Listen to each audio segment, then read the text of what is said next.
జ్యోతిర్మయుడా నా ప్రాణప్రియుడా స్తుతి మహిమలు నీకే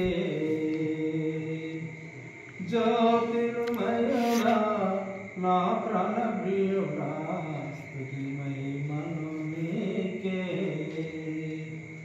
నా ఆత్మలో అనుక్షణం నా అతిశయము నీవే నా ఆనందము నీవే నా ఆరాధన నీవే నా అతిశయము నీవే నా ఆరాధన నీవే నా ఆనందము నీవే జ్యోతిర్మయుడా నా ప్రాణప్రియుడా స్తుతి మహిమ నీకే.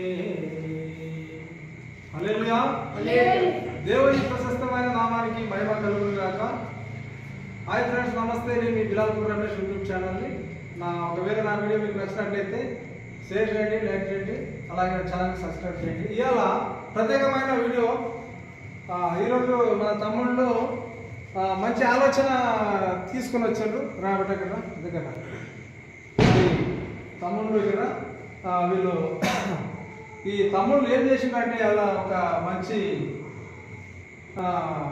ఆలోచన ఏంటంటే చర్చ్ విషయంలో మరి మా సేవకుని విషయమై వాళ్ళు ఒక మంచి ఆలోచన పట్టుకొచ్చిండ్రు. అదేమంటే మరి ఈరోజు మా మందిరంలో బుధవారం సంఘ ప్రార్థన ఉంటుంది, మధ్యవారం కాబట్టి మరి ఆ రోజు మరి పాస్టర్ గారికి భోజనం సిద్ధపరచాలనే ఆలోచన ఇంత చిన్న ఏజ్లోనే వాళ్ళకి వచ్చిందంటే దేవునికి స్తోత్రం కలుగుగాక. వాళ్ళు చేసింది ఏంటంటే తలా 50, 100, 10, 20 ఇట్లా జమ చేసుకొని మంచిగా 1 కిలో చికెన్, దానికి తగిన వస్తువులన్నీ కారం, ఉప్పు, అల్లం వెల్లిగడ్డ, టమాటాలు, మిరపకాయలు, ఉల్లిగడ్డలు, గరం మసాలాతో సహా ఉప్పుతో సహా కూడా ఇంటికి తెచ్చారు పిల్లలు. తెచ్చి మరి వంట చేయడం జరిగింది. ఈ వంట చేసి మరి మాస్టర్ గారితో సహా మీరు కూడా అందరం కూడా తిని వాళ్ళకు దిగిస్తాము. అదేవిధంగా మీరు కూడా మీ చర్చి విషయంలో మీరు పాస్టర్ని ఇట్లనే సేవ చేయండి.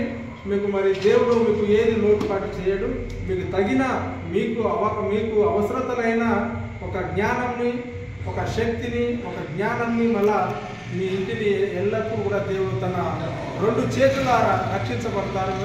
మరి థ్యాంక్ యూ. మరి